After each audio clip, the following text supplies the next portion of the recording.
जब आपने ध्यान कराया था नाभि से अंदर की ओर गति कराई थी, तो गुरुजी शुरुआत में जैसे ही अंदर की ओर गति प्रारंभ की तो अलग अलग अंगों में मैं खुद को पाया। लेकिन जैसे ही गुरुजी मैं हृदय के पास पहुंचा, तो जैसे ही मैंने हृदय में प्रवेश किया, रक्त हृदय के साथ प्रवेश करा, तो मैं हृदय में प्रवेश हुआ, फिर नीचे वाले वेंट्रिकल में गया, वहां से दूसरे वेंट्रिकल में जाके जैसे ही रक्त बाहर गया, तो जितनी जगह रक्त डिवाइड हुआ गुरुजी, उतनी जगह मैं डिवाइड हो चुका था और मैं हर जगह रहते हुए हर चीज को देख पा रहा था एक साथ। तो इसको कैसे समझा जाएगा?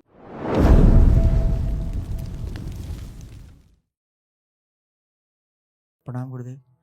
हरिओम। गुरुदेव, जब आपने ध्यान कराया था नाभि से अंदर की ओर गति कराई थी, तो गुरुजी शुरुआत में जैसे ही अंदर की ओर गति प्रारंभ की तो अलग अलग अंगों में मैं खुद को पाया। लेकिन जैसे ही गुरुजी मैं हृदय के पास पहुंचा, तो जैसे ही मैंने हृदय में प्रवेश किया, रक्त हृदय के साथ प्रवेश करा, तो मैं हृदय में प्रवेश हुआ, फिर नीचे वाले वेंट्रिकल में गया, वहां से दूसरे वेंट्रिकल में जाके जैसे ही रक्त बाहर गया, तो जितनी जगह रक्त डिवाइड हुआ गुरुजी, उतनी जगह मैं डिवाइड हो चुका था और मैं हर जगह रहते हुए हर चीज को देख पा रहा था एक साथ। तो इसको कैसे समझा जाएगा? और फिर बाद में मैं एक हो गया। The question that is posed is, in today's dhyana, when he entered through his navel, he chose to see his heart. And the way that the Darbar showed him was that he entered through an artery into his heart, dropped to a ventricle during the process of pumping blood that the heart does. He was inside an artery and he dropped to a ventricle, and as and when during the process of pumping blood into all the organs of the body, which the heart does, he was divided into all those veins. He could observe what was happening in the entire body, and once that was done, he was again complete and one again. And he was able to see everything simultaneously.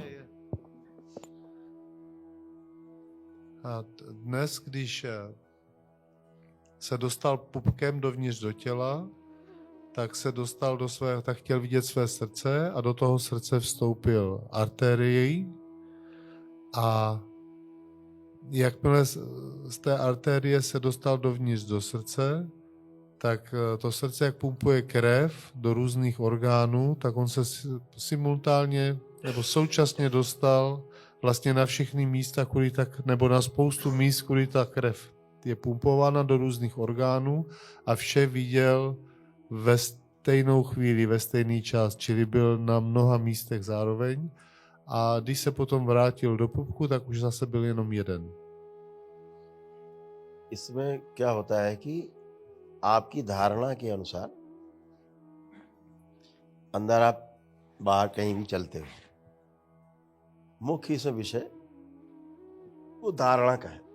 जैसे तुम्हारे मन में रहा होगा ना कि ये भी चीज देखनी, ये भी देखनी, वो भी देखनी, वो भी देखनी, तो अब वो मौका मिला तो चारों तरफ बिखर गए देखने के लिए। जैसे धारणा, अगर मैंने कहा ना पहले ही, एक धारणा मजबूत बनाओ कि क्या देखना है, कौन सा अंग देखना है, तो इसलिए धारणा के लिए जीवन को हम एक ऐसे माने रहते हैं गठरी जैसा कुछ, ऐसा कुछ है नहीं। बताया ना, जीवन बिखरा हुआ है, सभी आयामों में है, सभी जगत में फैला हुआ है। ये नहीं कि आप यहाँ अकेले बैठे हो, हर जगह फैले हो।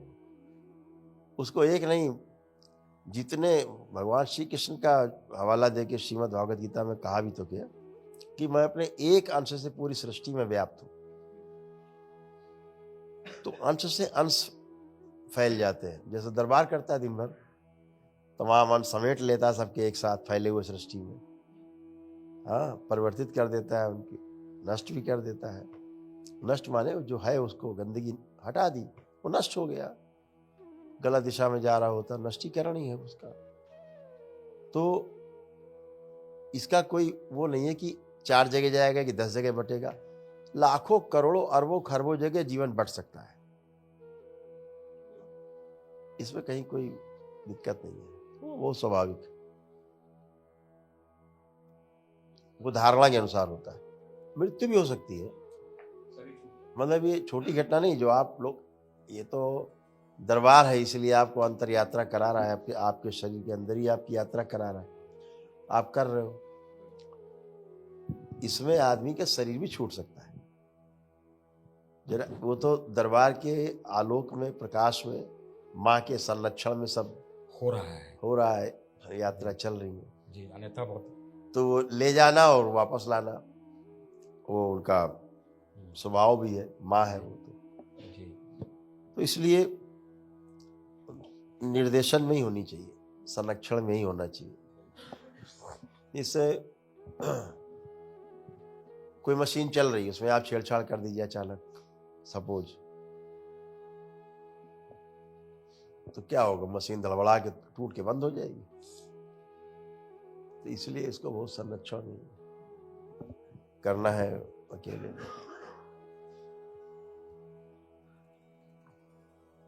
Guruji very beautifully answered.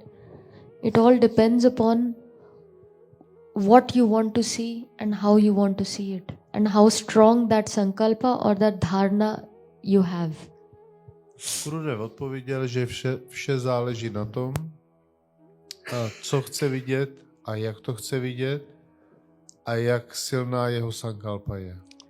As for Rahulji, Gurudev explained that his desire was to see almost everything that goes on in the body. A co se Rahula týče, tak Gurudev řekl, že jeho touha byla vidět téměř vše, co se v jeho těle děje. Which is why the divine Darbar divided him into so many parts so as to he could observe everything all at once. Proto mu Darbar umožnil vidět vše nebo maximum v jedné chvíli. He further posed the question of whether this can happen automatically for any person trying out dhyan sadhana, or is this possible only in the presence of an absolute guru. A ještě se ptal Rahul, zda je toto možné dosáhnout, že za tohoto může docílit každý, kdo provádí dhyan sadhanu, anebo je nutná prezence kompletního guru. To which Guruji answered that it may be possible, but it holds its own risks and harms. A Gurudev řekl, že je to možné, ale nese to jisté rizika. Which could even lead to death. A to takového rozsahu, že mohou vést až ke smrti. Here in the divine Darbar, ale zde v Darbaru, when one goes through the entire process of dhyana, když procházíme procesy dhyan sadhana, we are protected jsme chráněni by the all divine mother matkou, božskou matkou and guided by an absolute guru.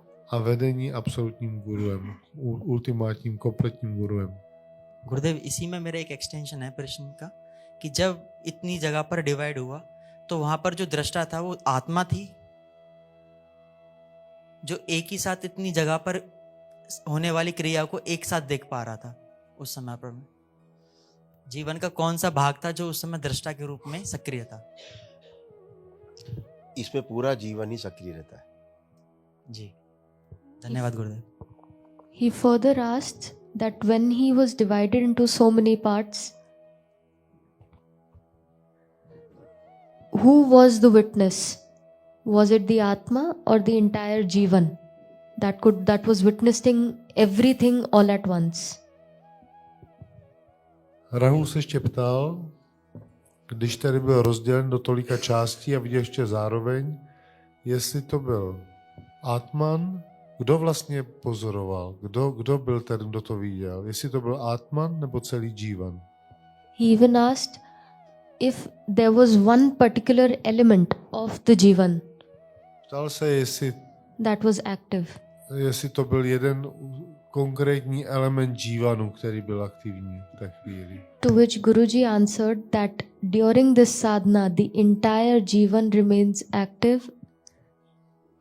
Gurudev odpověděl, že během sadány to celý witness everything. džívan zůstává aktivní To witness everything.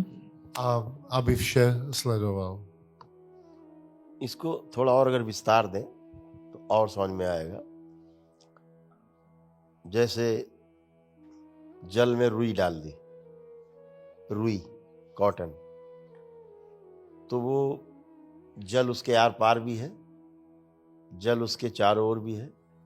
तो रुई जो है वो चारों ओर से भीगी हुई भी है, डूबी हुई भी है और घिरी हुई भी है जल से। तो जो जीवन है इसी प्रकार से गति करता है। यानी जितने एटम हैं पूरे बॉडी में वो तो हैं ही, एटम के जो परमाणु के जो अंश हैं, हर 2 अंश के बीच से गुजरता है जीवन में। और ये पूरी बॉडी में प्रत्येक सेकंड के लाखवें हिस्से में हो रहा है। और जहां से जीवन नहीं गुजरता है वही अंग निष्क्रिय होने लगता है, वही अंग बाद में सड़ने और गलने लगता है। तो जीवन की गति बहुत तेज है, बहुत तेज है गति। इसलिए वो पूरा जीवन ही एक साथ ट्रेवल करता है। इसीलिए एक आकृति बन जाती है जिसमें जीवन होता है, वो अगर बाहर खड़ा कर दिया जाए जीवन, तो भाई जैसा शरीर होता है ठीक उसी डिजाइन का अगर भैंसे का जीवन बाहर खड़ा कर दिया जाए, भैंसे जैसा लगेगा, उतने में ट्रेवल कर रहा हो, उसका डिजाइन वैसे ही बन जाएगा। आदमी में आदमी जैसा है, चींटी में जो आत्मा है उसकी, वो उसके अलग डिजाइन है, जीवन का डिजाइन अलग है। इसलिए उसकी गति इतनी तेज है जिसको बहुत मुश्किल है गणित में समझाना। लेकिन सोचो कितनी तेज गति होगी उसकी कि पूरे बॉडी में चारों ओर घूम रहा है, तभी ये शरीर जीवंत है। तो जब आप धारणा करते हैं तो जीवन पैन एकदम घनीभूत होकर के ज्यादा फोर्स उधरी लगाता है जिधर आपकी धारणा होती है। धारणा के अनुसार फिर आपका ध्यान जिधर जाता है फिर वही समाधान आपको मिलता है। समाधान का मतलब प्रश्न का उत्तर मिलना। कोई भी चीज आप ध्यान पूर्वक करते हो तो बाद में उसका आपको उत्तर मिल जाता है, परिणाम अच्छा मिलता है। और क्या, अगर भौतिक जगत में देखो, यही स्थूल जगत में, यही सूक्ष्म जगत में गति बहुत जीवन